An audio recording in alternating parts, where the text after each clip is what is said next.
kita sama Mbak Putri kemarin, Say. Kenapa tuh, Say? Karena honestly speaking ya, gue tuh lagi merasa beberapa waktu belakangan ini sedang merasa agak minder gitu. Kok gue merasa bahwa kok gue nggak menata hidup gue sekeren teman-teman gue ya. Hah? Jadi mulai banyak nih web Midlife teman-teman. crisis nih. Iya, comparison. Mulai banyak nih teman-teman gue yang seusia gue, 48, 50, 52, terus memutuskan pensiun dini. Yes. Iya, beberapa dari Jakarta pindah ke Bali, beli rumah kecil di Bali, terus udah nggak ngapa-ngapain di Bali aja. Ada yang tadinya kerja di Vietnam, tadinya kerja di Bali, pindah ke Jogja, gitu-gitu loh. Terus gue gini, wait, they are my age. Kok mereka udah bisa ya memutuskan untuk nggak kerja, nggak ngapa-ngapain, udah punya usaha Airbnb, pemasukan dari situ, ya udah nggak kerja aja gitu, pensiun aja. Kok gue nggak bisa ya gitu.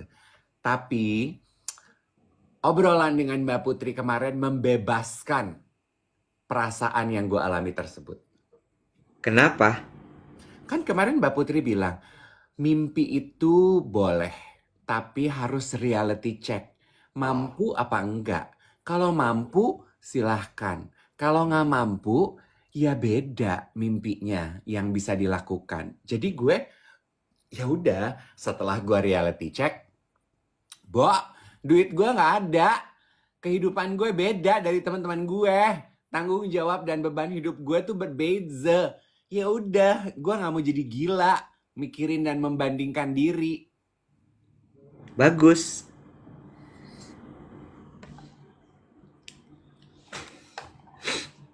Udah segitu aja sumbangsih lo.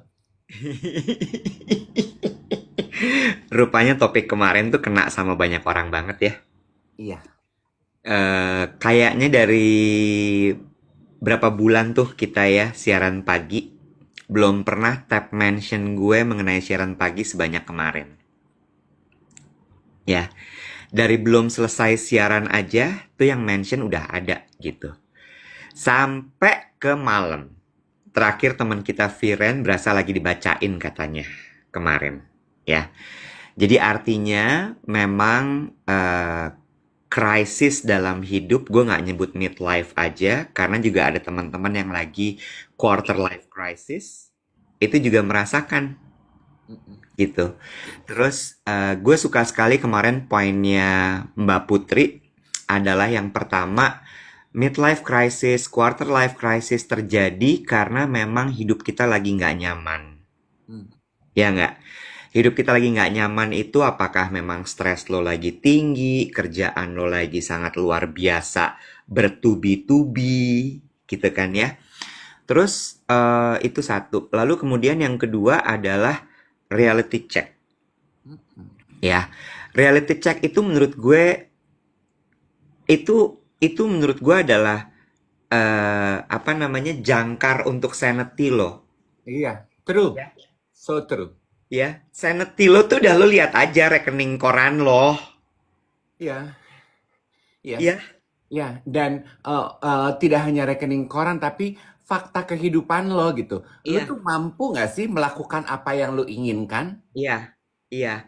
Jadi udah balance checknya tuh ke situ terus gitu. Begitu lo lihat, oh nggak bisa, ya udah, lo nikmatin apa yang lo punya sekarang, dan itu mengarahkan lo ke poin berikutnya yaitu be mindful. Mm-mm. Jadi nggak serabutan, nggak tiba-tiba yang lo melakukan sebuah langkah yang kayaknya membabi buta. Mm-mm. Karena dengan melihat rekening koran itu mindful loh, Iya. ya kan? Dan itu menurut gue kemarin kayak, oke, apakah hidup gue lebih baik setelah siaran kemarin?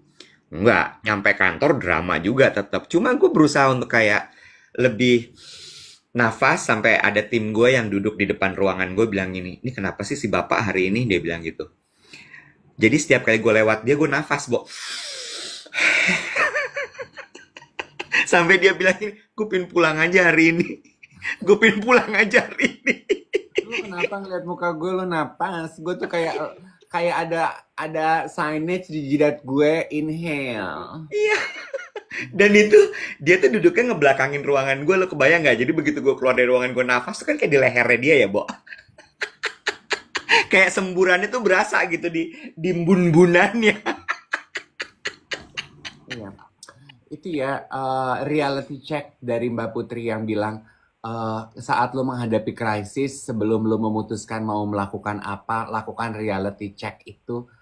It grounded us in making every major decision or any kind of decision actually ya. Iya. Sebenarnya tuh ya lu mampu apa enggak, reality check aja. Bisa nggak lo melakukan apa yang lo inginkan sekarang saat ini? Kalau nggak bisa ya berarti mimpi lu harus lu ganti, Beb. Benar, benar. Dan kayaknya reality check itu juga akan nyambung sama, kan ada dulu ya yang dibilang follow your passion, follow your passion, follow your passion gitu. Balik lagi adalah akhirnya ya lo lihat reality checknya.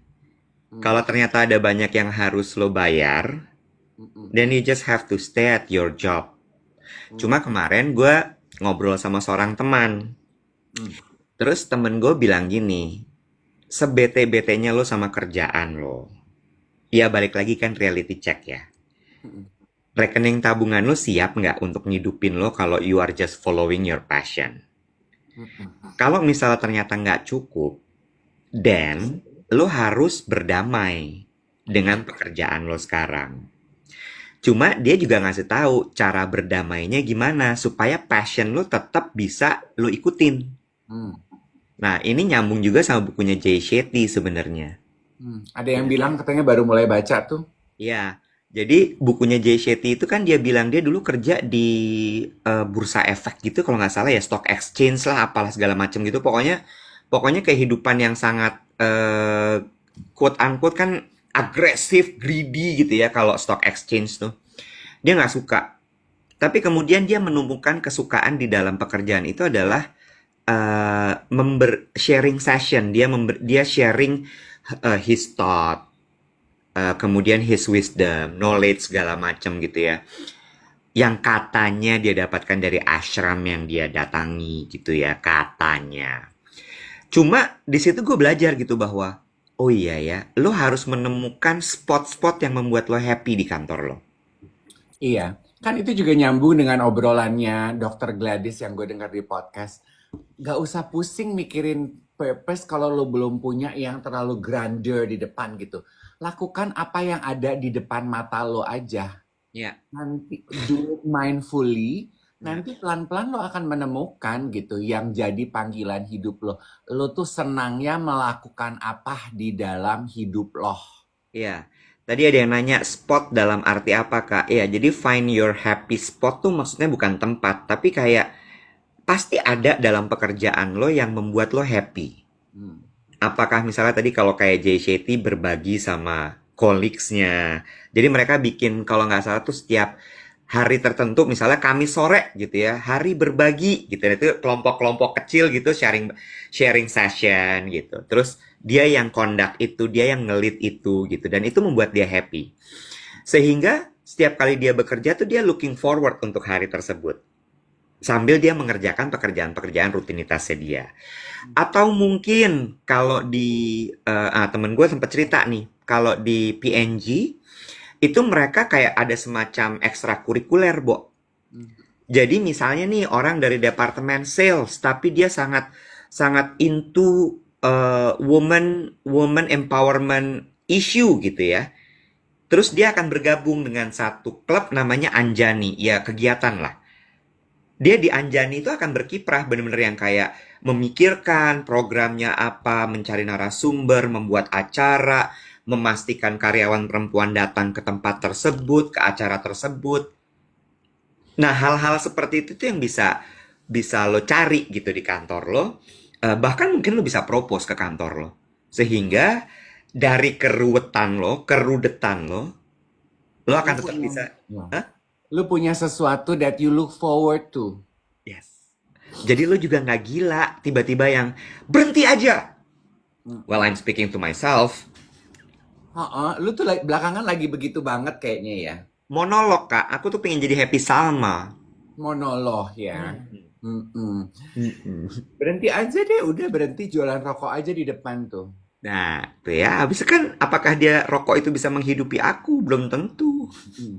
Plus zaman sekarang udah nggak ada juga orang jualan rokok di depan rumah gitu kan. Bener. 90-an. Dulu Iya. ya, kalau bokapnya temen gue gitu, kalau IP tiap semester kita jelek gitu ya, udah berhenti aja kuliah, jualan rokok aja di depan rumah tuh papa Bener. modalin 500 ribu. Bener. Iya.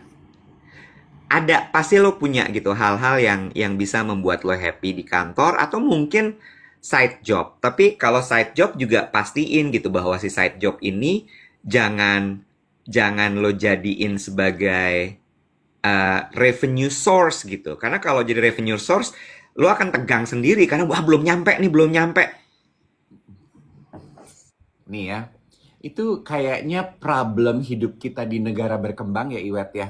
Mm-mm. Bahwa kalau kita mikirin uh, fulfilling your purpose atau happiness atau mencari uang, pasti yang paling diutamakan kita adalah masih uang ya, Iyalah, masih uang ya. iyalah. Itu kayaknya a clear sign kalau kita tuh masih negara berkembang, iya nggak sih? Betul, betul, betul.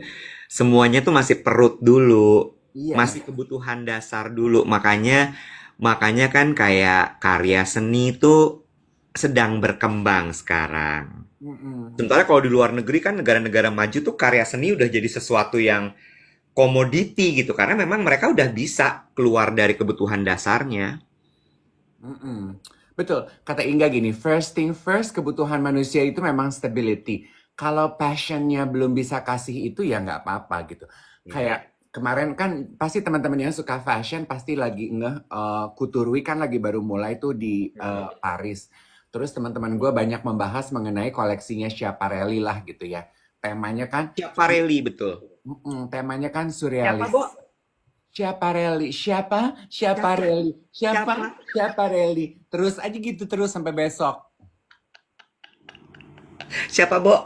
Schiaparelli, Siapa, Bo? Schiaparelli. Siapa, Bo? Abis jam siaran, cuma perkara Schiaparelli. Oke, terus lagi ngomongin Schiaparelli. Terus kan teman-teman gue diskusi, gila gitu koleksinya nggak masuk akal banget. Terus ada Yogi bilang gini, lah ini tuh Couture Week dan ini Couture Collection. Judulnya Surrealism, gue bilang gitu. Ya Dia udah bilang, ya udah pasti nggak masuk akal. Dia itu bikin baju bukan buat dijual, tapi dia tuh menjual ide. Gue ya, bilang gini, susah diskusi ini karena kita nih orang Indonesia terbiasa kalau mau bikin barang mikirinnya yang laku di pasar apa nih? betul. Iya kan? Karena kan kita masih mikirinnya perut gitu. Jadi Ya, eh, untuk art aja kita tuh bukan mencipta karena rasa, tapi mencipta karena pengen dijual gitu. Jadi lagi lakunya apa nih? Shimmer shimmer ya, shimmer shimmer. Gue bikin shimmer deh, walaupun gue kagak doyan si shimmer gitu. Tapi iya. lagi laku shimmer, bikinnya shimmer aja deh gitu. Jadi it's not art gitu. Yes, yes. True. Iya itu bener banget, itu bener banget. Iya, iya, iya. Well, sama kayak kalau ada art fair, art expo, art exhibition, orang masih foto di depan karya, Iya. ya. Atau bahkan foto di depan karya nggak apa-apa lah ya. Tapi ada yang bahkan sampai dipegang. Kayak, aduh, jangan dipegang. Boleh Itu nggak sih? karya seni. Iya. Lihat aja, pegang jangan. Iya, ada patung gitu ya. Oh, mendekat ke patungnya terus nggak tahan dipeluk patungnya. Ah! Pasti pengalaman lu kalau bikin art jak ya. Iya, gue kalau Art Jakarta tuh cuma lucu deh. Kan kita pindah ya Art Jakarta dari JCC ke Kemayoran, Hmm. ya kan? Ternyata itu mensortir, Bo. Oke. mensortir orang-orang yang datang ke sana. Jadi begitu pindah ke sana, memang yang datang orang-orang yang benar-benar mau melihat dan menghargai serta membeli. Oke. Jadi turun drastis jumlahnya, tapi orang-orangnya lebih nggak ada yang tiba-tiba meluk patung, lukisan digrepak gitu nggak ada. Makanya berarti salah satu tanda sukses event kalian juga nggak boleh dari jumlah penonton. Kalau gue mah mendingan pengunjung, mendingan yang mengunjungi gue 10 orang tapi 10-10-nya bisa appreciate apa yang gue kasih daripada yang nonton 100 orang tapi 90-nya sampah. No, please, no, get out. Betul, Itu betul. sama kayak kemarin banyak banget kan pasti yang DM lu juga waktu kita membahas kelakuan orang Indonesia di Taman Safari.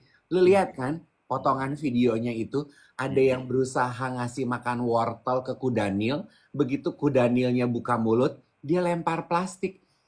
How could you sleep at night having done that? How could you close your eyes? How could you? Gue gak habis pikir loh, Iwet. That video taught me for days. Gue gini, lu pas lu merem tidur tuh, apa sih yang ada di kepala lu saat malam?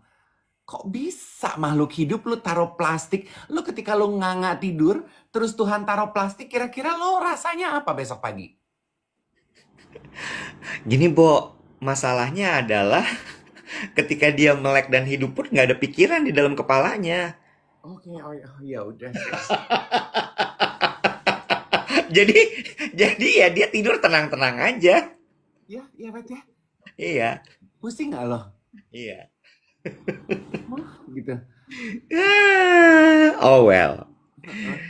Oh well, sama satu lagi. Ini juga menarik menurut gue. Ini gue mau bahas juga. Orang Indonesia, bukan orang Indonesia, kita sebagai negara berkembang gitu ya.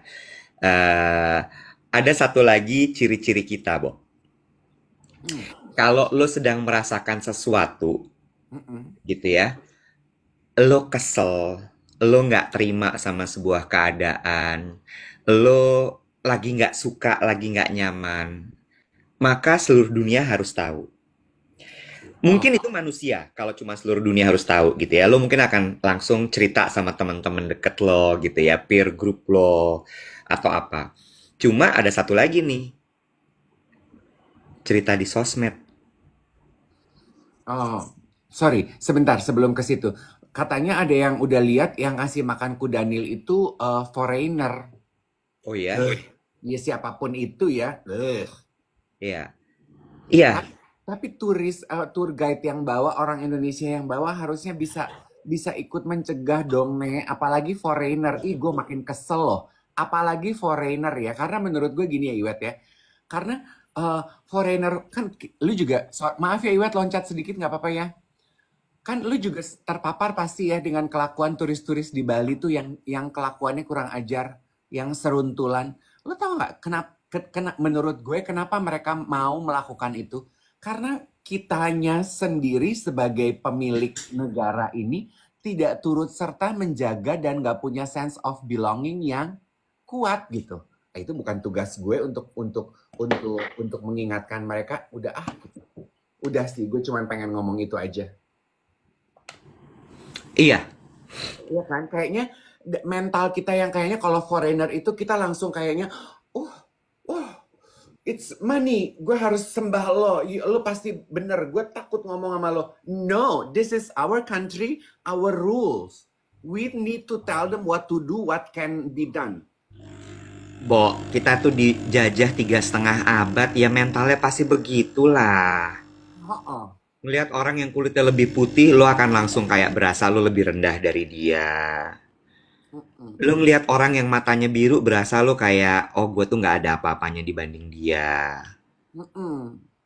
iya, Karena nggak semua. karena karena kita udah dijajah dari dulu begitu, mental kita tuh udah di brainwashnya begitu. Iya, kata Ciko gini, aku bule, aku baik. Iya, nggak semua bule, nggak Iya, generalizing. Oke, iya. kamu bilang apa yang? eh Bentar. Oh, tapi gue nyambung dulu sama omongan lo tadi ya, Dev. Ini adalah satu pelajaran yang gue dapetin dari orang Singapura. Hmm. Dia dia cerita sama gue kenapa kenapa orang Singapura itu dianggap kiasu. Kiasuki apa toh? Kiasu tuh nggak mau kalah, mau menang sendiri, Hmm. gitu. Terus ambisius, nggak peduli sama orang lain, pokoknya hajar terus demi mendapatkan apa yang gue mau, gitu ya. Hmm. Dia bilang, Bo, dan ini nyambung sama sama kenapa orang Indonesia jadi rasanya tuh kalau ngeliat orang yang kulitnya lebih putih, as in Caucasian gitu ya, terus berasa kayaknya lebih rendah. Mereka tuh diajarin dari kecil nomor satu adalah gini, pemerintahnya mereka itu sangat mendoktrin bahwa bangsa mereka adalah bangsa yang hebat. Oke. Oke. Hmm. Lalu kemudian pemerintahnya itu betul-betul ya negaranya kecil banget sih ya, Bo ya. Hmm. Pemerintahnya betul-betul jagain gitu bahwa seluruh warganya itu akan mendapatkan fasilitas yang layak. Hmm. Cenderung akhirnya warganya jadi manja. Hmm. Karena dia dibilang gini, lo sekolah yang benar. Hmm. Gue bikinin sekolah yang bagus supaya lo menjadi sumber daya manusia yang super. Hmm. Gue cariin guru paling bagus, sistem pendidikan paling bagus. Hmm. Kalau lo sekolahnya bener, lo bener di sekolah, lo akan dapat pekerjaan paling bagus dari gue. Hmm. Gitu ya. Sampai, dan bener-bener ya, Bo, memang sistem sekolahnya Singapura tuh bagus sekali kan, mulai dari TK sampai universitas. Sampai mindset mereka adalah, kalau ada orang Singapura yang kuliah ke Ivy League, Hmm. Harvard, segala macam gitu, dianggapnya gini, kenapa? Lo nggak sanggup sekolah di Singapura? Terlalu susah ya buat lo ya? Hmm. Sampai lo harus keluar dari negara ini. Hmm. Lo ngerti nggak? Lo ngerti? Karena memang sekolahnya sesusah itu, Bo. Hmm. Jadi dipastikan bahwa semua orang yang lulus dari sekolah di Singapura itu pasti sukses dan pinter. Hmm. Jadi begitu lo keluar dari Singapura, itu lo dianggap kayak, kenapa lo nggak sanggup ya kemarin nih sekolah di sini? Hmm. Gitu. Dan itu yang kemudian membuat lo tau nggak sih kalau di Singapura itu expat pingin dilemparin botol sama orang-orang lokal. Oh, kenapa? Oh, they don't like expat. They Oh, really hate expat. expat as in foreigners. Semua, mau orang Indonesia expat, mau itu bule expat, they don't like expat. Oh, gue kemarin dikasih tahu teman gue yang tinggal di Singapura kecuali Cina Medan. Jadi kalau orang Indonesia mengaku datang dari Medan, mereka sanjung sekali karena biasanya rata-rata Cina Medan yang tinggal di Singapura tuh kaya raya. That I don't know, tapi kalau lo bekerja di sana, itu udah habis sama mereka. Sampai mereka punya akun Instagram. Mm-mm. Kayak semacam akun Instagram yang mengikuti gerak-gerik expat di sana. Oh, wow. Ya, ya, Yes. ya. Mereka segitu, maksud gue compare to us yang tadi nyembah banget sama Ya, orang iya. berkulit putih, Uh-uh. di sana mereka enggak. Karena dianggap balik lagi bahwa gue tuh bangsa yang hebat sekali. Kenapa perusahaan-perusahaan ini harus ngimport orang dari luar ke sini? Hmm. Gue tuh sekolah sangat susah sekali. Kenapa orang-orang itu mesti balik datang ke sini? Why? Mm-mm. Itu sebabnya. Jadi lo dapat konteksnya kan karena mereka sekolahnya sangat bagus, sangat susah. Bahkan mereka menganggap bahwa orang yang sekolah di Ivy League itu dianggap tidak pandai. Kenapa harus ada expat masuk bekerja? Bukan turis ya. Kalau turis tuh mereka oke karena turis membawa devisa buat mereka. Ya, esprit de corps, kebanggaan terhadap negaranya itu yang kita nggak punya, Bo. Hmm. Tadi kan kayak Pratiwi bilang gini, apalagi di situasi sekarang ya kita berasa on some cases gitu, beberapa juga ikut berkomentar dijajah oleh pemerintah sekarang. Ada yang merasa bahwa pemerintah memang sengaja membuat kita tuh sedikit lebih kerdil supaya kita bisa lebih dikontrol gitu ya. Ya beberapa kondisi ya agaklah merasa seperti itu. Hal-hal kayak gitu tuh yang membuat kebanggaan kita tuh sebetulnya baru mau numbuh, luntur lagi. Ya. Baru mau numbuh, luntur lagi. Gitu ya, Nek? Ini Aaron Robin bilang gini, Kak Iwet, menurut aku kenapa ekspatriat dibenci di Singapura karena salary mereka overpriced. Emang ekspatriat di Indonesia salary-nya nggak overpriced? Overpriced juga, tapi tetap disanjung karena ekspat. Karena balik lagi mental kita itu mental ya memang Lo begitu ngeliat orang, bawaannya kayak, wah gila dia expat, dia pasti keren gitu. Iya betul. Itu ceritanya. Tapi ya, dengan kondisi situasi sekarang ya, kalau gua kan again seperti Mbak Putri ya, kita ngomongin mimpi, kita ngomongin goal, reality check ke diri sendiri, apa yang bisa lo lakukan. Gua nggak mau just a grand idea out there. Kalau gue melihatnya gini ya, dengan otak gue yang nggak terlalu gede ini, kan kemarin gue mendengar gitu ya, ada beberapa perusahaan Iwet melay off karyawannya besar-besaran. Ternyata kita pikir, oh, the company is downsizing.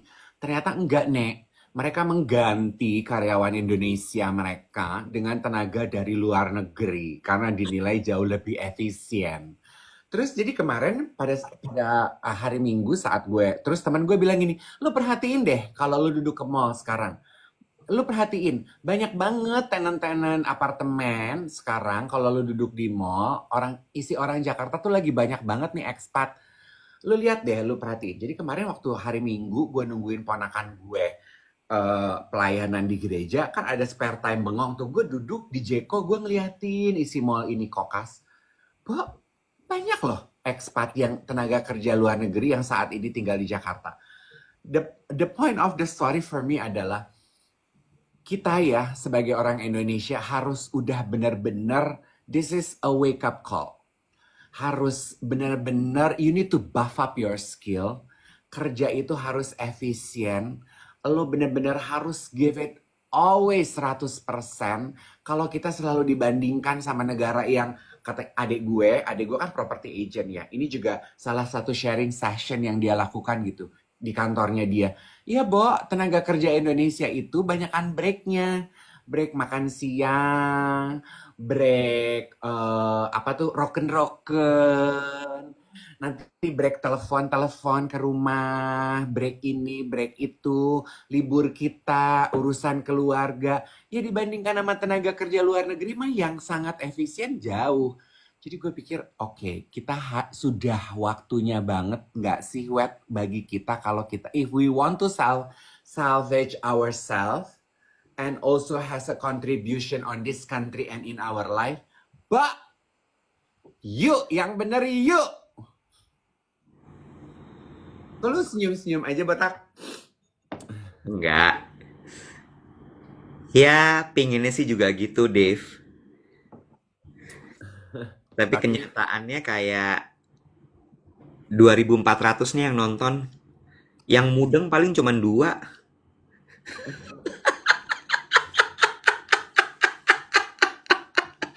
Karena pada kenyataannya ya, ketika melihat gitu ya, di kantor gue aja, gue buka ruangan gitu, ada aja gitu yang lagi main game, ada yang lagi YouTuber gitu. Gue rasanya kayak, gila ya, pengen gue teriakin tapi kok kayaknya, udahlah. Ada gitu, ada. Terus udah gitu, break rokok setengah jam, 45 menit, ya, for the sake of sanity. Terus abis itu ada yang lagi macem-macem lah, bekerja semau-maunya. Ya nggak apa-apa, keep on doing that. Tapi lu jangan salahkan keadaan kalau akhirnya nanti lo digantikan. Udah itu aja sih. Iya, ya. Sama sebenarnya gini sih Dave, nggak usah terlalu tinggi deh ya nyamain efisiensi produktivitas kita sama ekspat-ekspat itu. Karena ngejar ke mereka tuh susah menurut gue. Ya, pendidikan mereka lebih bagus, makan mereka lebih bagus, ya. Terus culture-nya mereka di sana juga lebih gila sehingga ketika mereka bawa ke sini tuh kita ngos-ngosan. Ya. Mesin build up-nya mereka aja udah beda sendiri, Dave. Ya, kerja dari jam 6 pagi sampai jam 12 malam tuh kayak nggak ada capek-capeknya. Bener ya? Sekarang gini aja dulu deh. Nih, abis siaran ini ya, lo berangkat ke kantor, lo make sure banget. Nyampe ke kantor, lo duduk, lo mikir gini, gue mau kontribusi apa hari ini ke kantor? Begitu lo pulang nih, lo clock out, ya, lo mau naik ke Gojek lo, atau lo tutup laptop lo nanti sore, lo tanya lagi, gua udah berkontribusi apa hari ini? Mm. Gue udah berkontribusi apa hari ini? Udah itu aja. Itu aja dulu. Nih ya, gue lagi nonton documentary Iwet di Netflix ya, bicara mengenai uh, doing what you love gitu ya. Tadi kan gue nanya, emang masih susah ya di kita ya ngejar purpose sama cari duit, pasti cari duit gitu ya. Gue lagi nonton DCC, Dallas Cowboy Cheerleader.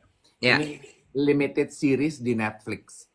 Kan untuk background gitu ya, Dallas Cowboy Cheerleader itu kan is such a big deal di ya, Amerika, di Texas. ya, Disebut sebagai America's Sweetheart. Jadi ya, dengan NFL-nya sendiri tuh ini it's also a league gitu. Jadi dan setiap tahun itu mereka tuh try out gitu. Jadi veteran sama anggota baru tiap tahun harus ujian lagi, tiap tahun harus ujian lagi. Dari ribuan mereka tuh cuma terima 36 ya, member baru gitu. Dan mereka itu dilihat sebagai supermodel dan juga atlet. Ini kan ya, this has been going on dari tahun 75 ya, Bo, ya. And little did I know bahwa organisasi ini tumbuh, tapi para cheerleader itu web selama masa kontrak 1 tahun dan biasanya veteran itu bisa aktif 4 sampai 5 tahun. Bo, honor mereka tiap kali pertandingan itu kecil banget nih ya. ya, Kecil banget. ya, Tapi kenapa mereka melakukan itu?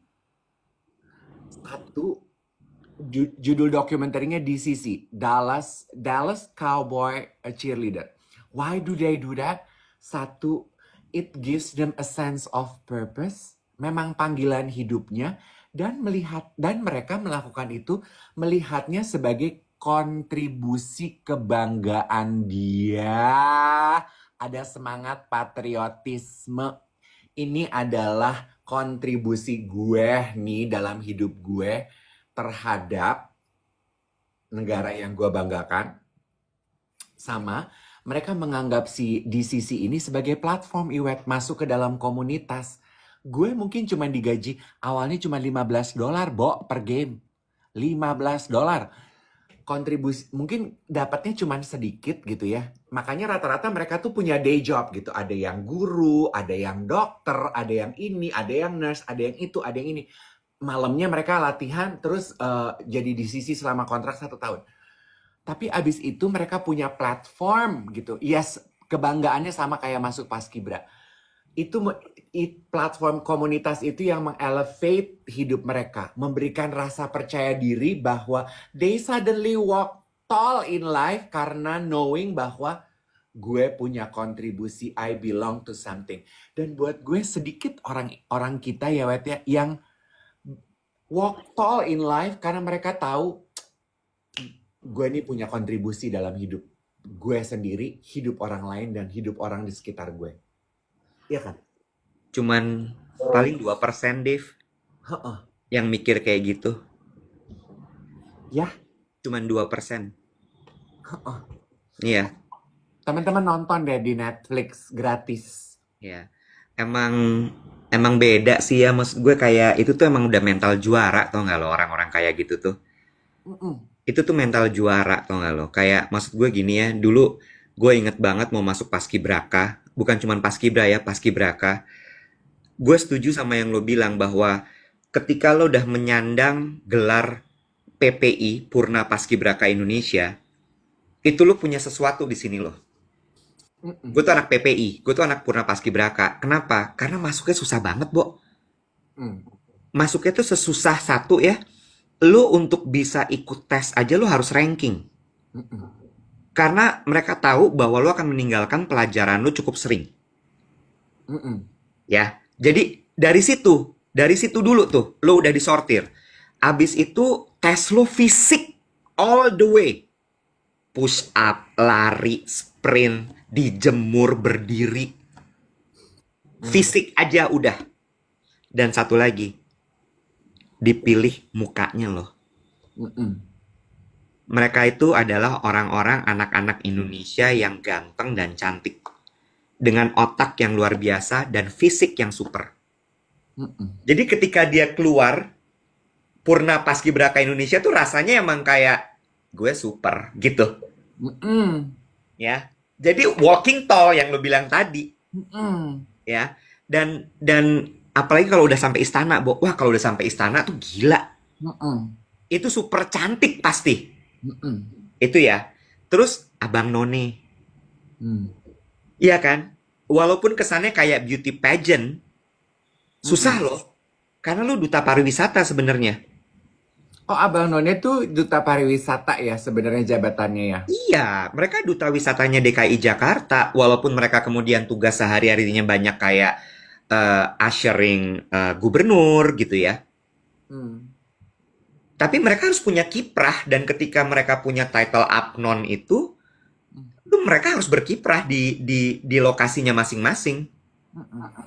So, balik lagi gitu. Tapi kan yang mau masuk kayak gitu-gituan sedikit sekali ya. Mm-mm. Ya nggak sih? Mm-mm. Ya, mentalnya udah males, mager Hmm. enggak Hmm. Mm-mm. gitu. Yeah, not willing to put the effort ya. Mm-mm. Mm-mm. Itu aja sih gue tuh pas nonton di sisi itu gue gini, God, they walk so tall in life gitu ya. Dan dikasih lihat ya ada cheerleader di sisi yang dari tahun 70, tahun 80, udah nenek-nenek, Bo. Bo, masih cantik, masih jadi leader, masih bersisa gitu napas di Ya, sisinya. Terus gue bilang gini, oh, ya. itu sebetulnya ya confident boost itu tuh yang kita perlu tuh sebetulnya early on in our life. Iya, sama sama mereka itu biasanya ya kayak punya semacam silabus gitu loh, Dave. Hmm. Yang ngajarin mentalnya mereka kayak kayak maksud gue lu bisa lihat deh anak-anak Apnon itu kalau mereka udah lepas lepas sasnya, udah lepas baju dinasnya gitu, lu bisa lihat gitu jalannya tegap, Hmm. senyumnya tuh benar, Hmm. mannernya ada.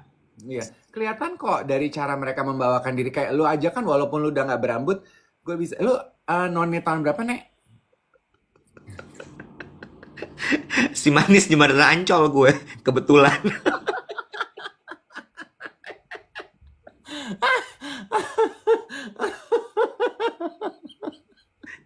Kayak berasa masih ada cepol gue di sini ya. Cepol goib. Udah bukan rambut goib lagi. Kayaknya kalau masih di sini tuh ya masih tegak terus gitu ya. Iya. Heeh. Kayak masih di sini dia.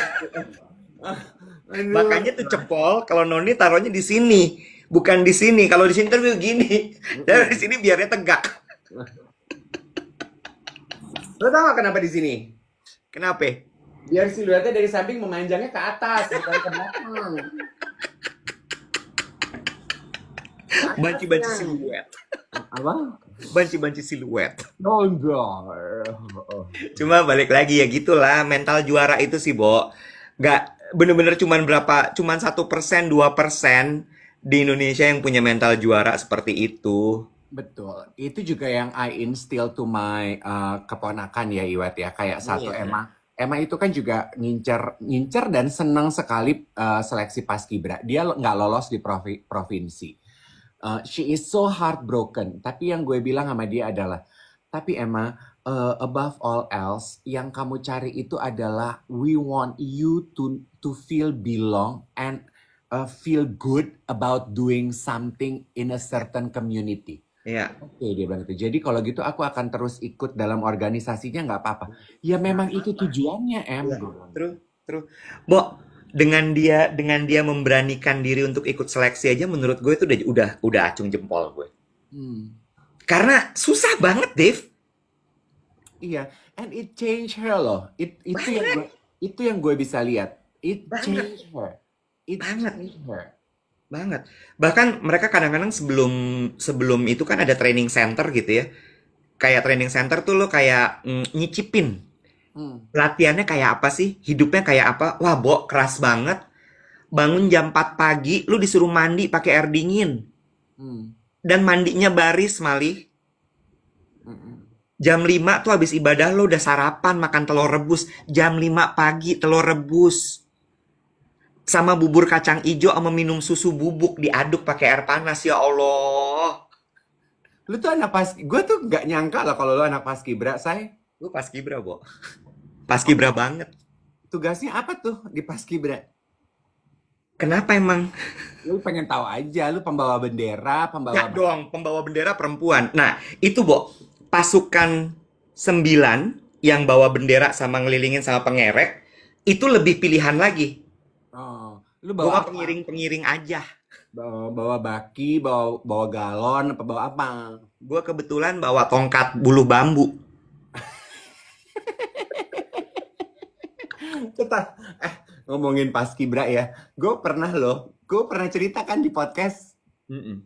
Pasukan 8 bukan pasukan 9, sorry. pasukan 8. Iya. Gue pernah nih, Wet ya, gue dipilih jadi SD, ini pengalaman SD ya, tingkat cerelang, beda lah sama pengalamannya Pak Iwet nih ya. Gue kan waktu SD gendut ya Iwet ya. Iya. Dan jadi gue tuh jarang sekali dipilih-pilih paskibra gitu karena gue gendut nek gitu, jadi mungkin dari samping tuh gue kayak kayak Obelix gitu ya. Jadi tiba-tiba pada one day one time kelas 3 apa kelas 4 gue dipilih nih paskibra tuh, udah pakai latihan kan Iya ya. dong. Paskibra tuh latihan berminggu-minggu. Kayaknya gue berasa hidup gue penting gitu. Tiap kali ada jam pelajaran tertentu, apa anak paskibra kumpul di lapangan nggak ikut pelajaran latihan. Gue berasa kayaknya gue citra gitu, jalan keluar kelas tuh kayaknya, look at me, apa lo rakyat, gue penting gitu kan. Terus pas pembagian tugas gue itu baca doa. SD saya. Terus pakai map dong ya doanya ya. Gue baca doa, mungkin karena dianggap gue pintar ngomong dan doyan ngoceh ya. Walaupun gue agak kecewa, kok baca doa sih. Terus tapi gue dibesarkan oleh kedua orang tua gue, doa itu adalah the foundation of life gitu. Dan Betul. kamu menyatukan 5 agama loh. Itu Iya. penting sekali tugasnya. Iya. Gue berasa hubungan gue sama yang maha kuasa tuh deket banget. 17 Agustus nih yang udah nggak bisa tidur dong dari malam ya pakai seragam gitu ya, jam 5 udah kumpul di sekolah, pembekalan nak kentut tai pedut apalah gitu ya. Udah nih pas upacara mulai gitu, walaupun gue bukan pengibar bendera tapi gue ikut meneteskan air mata haru begitu bendera berkibar. Biasanya doa kan terakhir ya, udah mau selesai ya. Terus gue udah gini, ini pengibaran bendera selesai gitu ya, ini bentar lagi gue nih pembacaan doa, bentar lagi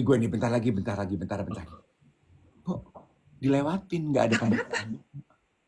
Jadi si pemimpin upacaranya lupa ya kalau perlu baca doa. Lu nggak jadi tampil dong. Jadi gue cuma di depan aja bawa map tapi nggak dapat tugas apa-apa. Lewat tugas lu. Begitu pasukan bubar jalan, gue ikut bubar apa gimana sih nih? Gue nggak jadi dapat tugas apa-apa nih, Bo.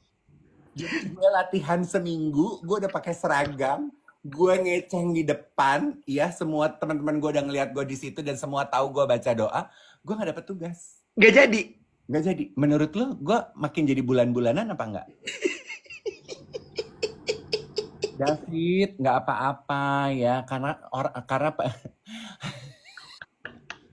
dia juga tahu kalau yang doa lu pintu surga nggak dibuka. Gue pengen nangis loh, Bo. Gue pulang hari itu, gue nggak ikut pelajaran, gue pulang, gue naik ojek, gue nangis.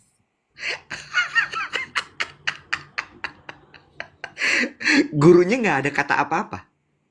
Begitu aku datang gini, Pak, saya belum baca doa. Ya doa aja di rumah.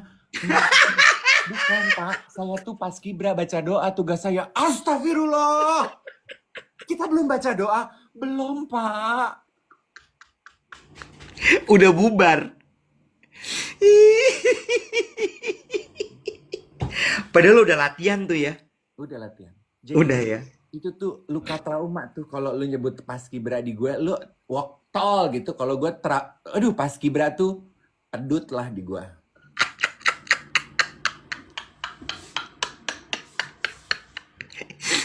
Gue nggak tahu cerita ini. Masa sih? Lu belum pernah cerita. Gue juga baru tahu kalau lo pas kibra. SD, say, kelas 3. Ya nggak apa-apa. Cuma gue nggak tahu. Pengalaman sedih lo tuh banyak juga waktu SD ya. Iya ya, kesian nenek.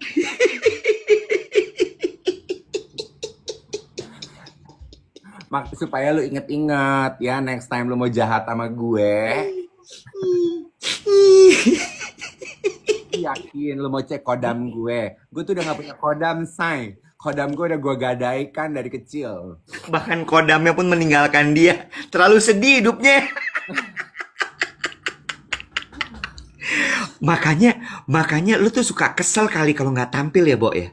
Gue, Heeh. iya, makanya gue tuh mungkin kalau dipikir-pikir gitu ya, Iwet ya. Makanya gue tuh punya a sense of resilience ya. Iya. Kayak gue tuh ngelawan banget gitu. Karena gue gitu, dipilih aja tuh belum tentu jaminan gue akan Iya. tampil gitu. Iya. Iya. Gak diundang. Makanya Gak gue off dipilih. banget kan. Iya. Iya, betul. Iya. Maksudnya lu udah kayak, ya itu tadi dasarnya gue ngerti sekarang.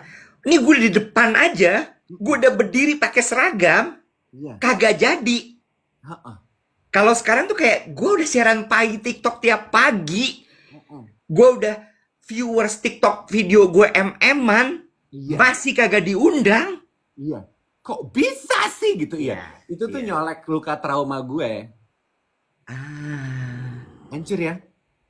now I know. Makanya jangan sekolah yang sekolahnya berhenti di ujung kandang ayam. Begitu tuh kejadiannya. Kiri bang, ke kandang ayam. Kandang ayam. Aduh, lu pulang tuh hari itu. Pulang, gue nangis. Lu nangis. Nangis lah, Bo. 3 SD, latihan seminggu. Udah bangganya kayak apa. Tiba-tiba udah dipajang di depan gitu. Muka gue kan pasti udah snob banget tuh. Gue pas kibra apa loh. Gue orang yang lu bully-bully hermaprodit ya. Nih gak boleh pipis di laki, gak boleh pipis di kanan. Gue selalu pipis di ruangan guru. Apa loh, gue baca doa pas kibra, lu enggak. Gue gak dipanggil nih. Jadi gue cuma dipajang. Besok kan ada yang nanya itu besok paginya gimana? Besok paginya gue digoda-godain lah. David nggak mau baca doa. David nggak mau baca doa gitu. Tapi paling kok guru lo sih. Pak, saya belum baca doa. Ya baca. Ya doa aja di rumah gitu. Bukan Pak, saya tugas baca doa. Astagfirullah, kita belum baca doa.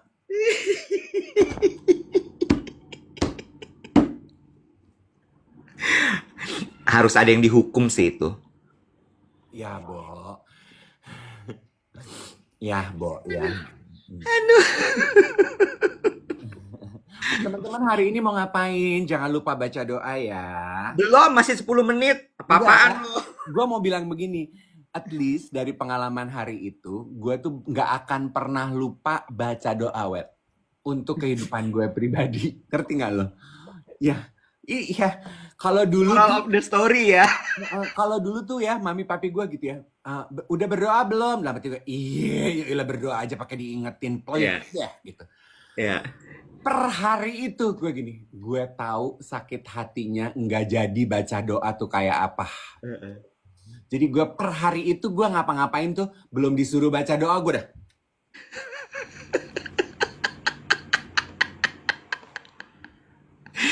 Tapi paling enggak itu membentuk mental juara loh.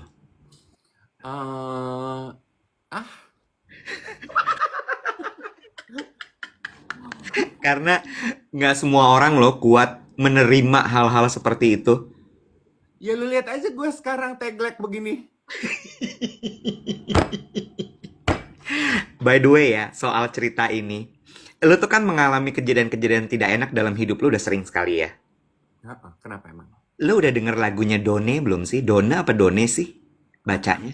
Suaminya Yura Yunita. Belum. Oh, penyanyi juga suaminya Yura Yunita. Sebenarnya produser. Oh. Dia pencipta lagu dan produser. Judulnya Daur Hidup. Iya. Bagus sekali. Bagus sekali. Done Mulia. Ya. Oh iya. Ya. Bagus Bagus sekali. Ntar gue kirimin lagunya buat lo. Oh iya, Ih, nggak usah lu baik-baik dikirimin di Spotify. Di Spotify juga ada gratis, Nek. ya daripada lo ntar mesti nyari ketik-ketik gue kirimin tinggal lo pencet. Oh iya benar. Apa ceritanya? Coba mengenai apa Ih, tuh? bagus sekali, bagus sekali. Ceritanya tentang hidup, Oh, oh. ya. Dan Done ini gue perlu kasih tau sama lo, tutur bahasanya itu bagus sekali. Oh, Indonesia Inggil kayaknya Iya, mereka berdua. iya, Iya. iya, iya, iya. Lebih inggil daripada Yura. Oh, lucu banget. Lucu banget. Jadi menurut gue kliknya tuh di situ mereka. Hmm. Hmm, dua lagunya dia, satu lagi adalah Jatuh Cinta seperti di film-film tuh juga gue suka. Oh, itu yang jadi film kan? Dia soundtracknya, dia bikin soundtracknya. Oh. Tapi yang Daur Hidup itu bagus sekali. Ceritanya adalah tentang bagaimana lo dalam hidup ini memang harusnya bertahan aja. Karena Oh. memang hidup itu eh ya tidak mudah gitu. Oh. Jadi dia bilang, sudah mati berkali-kali, Oh. Oh. kalau lo masih hidup, lo pasti akan lebih kuat. Oh. Mati berkali-kali tuh kayak kiasan ya. Iya, iya, iya. Pengalaman. Life knocks you down gitu. Yes, yes. Bagus banget, Dave. Bagus. Liriknya indah, musiknya indah, suaranya Done itu juga bagus sekali. Oh. Dan lagu itu yang tulis si Done. Iya, Hmm. iya. Gue cari ah. Iya, iya, iya. Sekarang ini kayaknya banyak ya apa penyanyi-penyanyi Indonesia yang melahirkan lagu-lagu yang puitis. Iya, iya. Gue seneng deh Sal Priadi, Nadine Amizah, Tulus, Yura, Done. Iya, iya. Sama gue tuh seneng tuh melihat kiprah apa suami-suami pasangan selebriti yang sumbangsinya tuh unik. Iya, Mm-mm. Kayak Done gitu. Terus siapa tuh, Bo? Suaminya Fitri Tropika? Irfan. Heeh. Itu juga, kok lu lucu banget sih gitu. Iya, iya.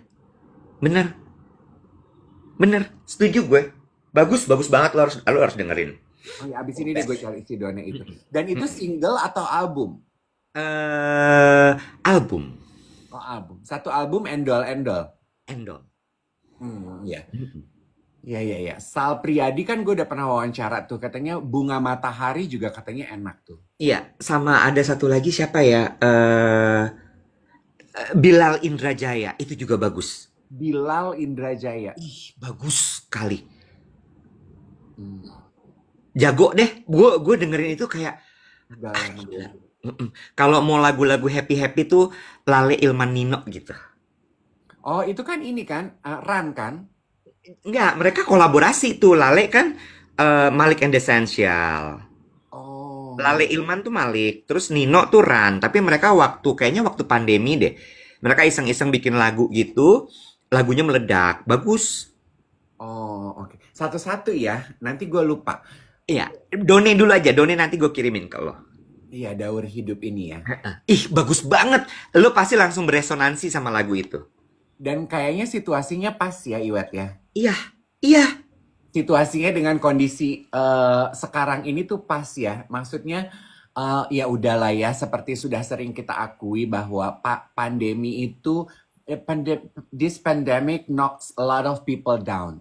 Terus, Banyak hidup orang-orang yang berubah 180% gara-gara pandemi ini, ya kan? Jadi itu memberikan semangat. Life knocks you down, lo mati beberapa kali, kalau lo masih hidup, lo adalah orang-orang kuat, ya kan? yes, yes, yes. Gue pertama kali denger lagu itu nangis gue. Bagus banget, Bo. Karena kayak, ih, Kalau gue mungkin gak akan nangis dengar lagu begitu, karena gue udah pernah nangis karena gue punya tugas paskibra baca doa gak dipanggil.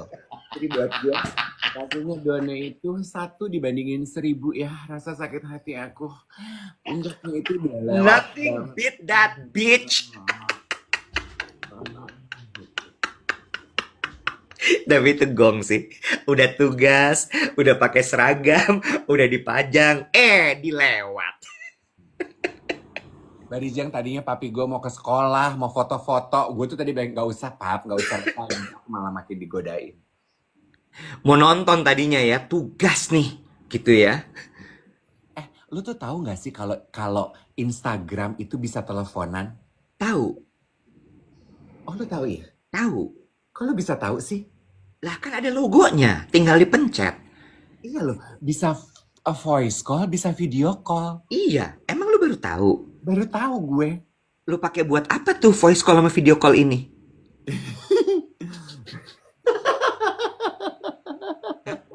Coba cerita. Apa mau besok jadi satu topik sendiri? Udah tinggal 1 menit nih kita. Nggak perlu ditopikin. Hah? Coba. Lu tuh juga ya kadang-kadang udah tahu temen lu yang botak ini usil. Terus lu tuh kayak menyerahkan diri lu untuk diusilin gitu. Gue tuh berasa kayak anjir canggih banget nih gitu. Gue berasa gitu. Terus kayak pengen bagi aja ke lu. Siapa tahu lu norak gitu. Lu nggak tahu. Ternyata lu udah tahu. Ya wasyukurilah kalau bapak udah tahu begitu. Kalau bapak belum tahu ya gue kasih tahu. Biar lu nggak norak. Lu pakai buat apa?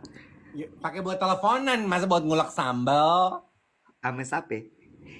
Sama orang masa sama kodam. Ya kali-kali aja tuh Kodam punya akun Instagram. Enggak. Makanya anak-anak zaman sekarang tuh udah nggak pernah telepon, nggak pernah minta nomor telepon ya, Web. Kan gue kata Dengan DM tuh udah kayak WhatsApp. ya. Iya. Bahkan orang yang semalam itu WhatsApp dia nggak ada notifikasinya, Instagram dia ada notifikasi bunyinya. Oh semalam nih kejadiannya.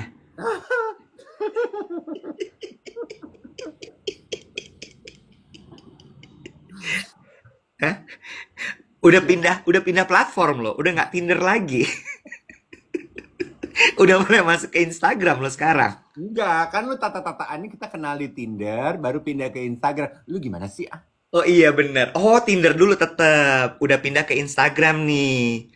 Udah mulai DM-DM-an, terakhir teleponan yuk gitu. Terus kan gue kikuk ya, teleponan. Oh tukeran WhatsApp ya. Duh, gue gitu. Terus dia gini, terus kata-katanya, let me call you through Instagram. Gue gini, hah? Call you through Instagram? Gue pikir, apa nih scammer gitu. Terus tiba-tiba bunyi dia tuh, tulut. Gue gini, wow, magic. Oh expat nih.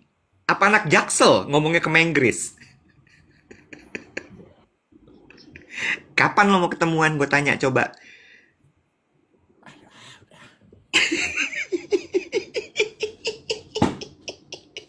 Ntar nih hari Selasa. Rabu lah kayaknya ya. Malam ini satu kali lagi video call. Abis itu oke lah meet up yuk gitu ya.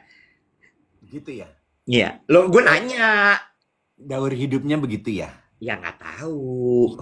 Jangan langsung juga kali, Say. Nah ya. Ingat. Jangan langsung ditanya maunya apa.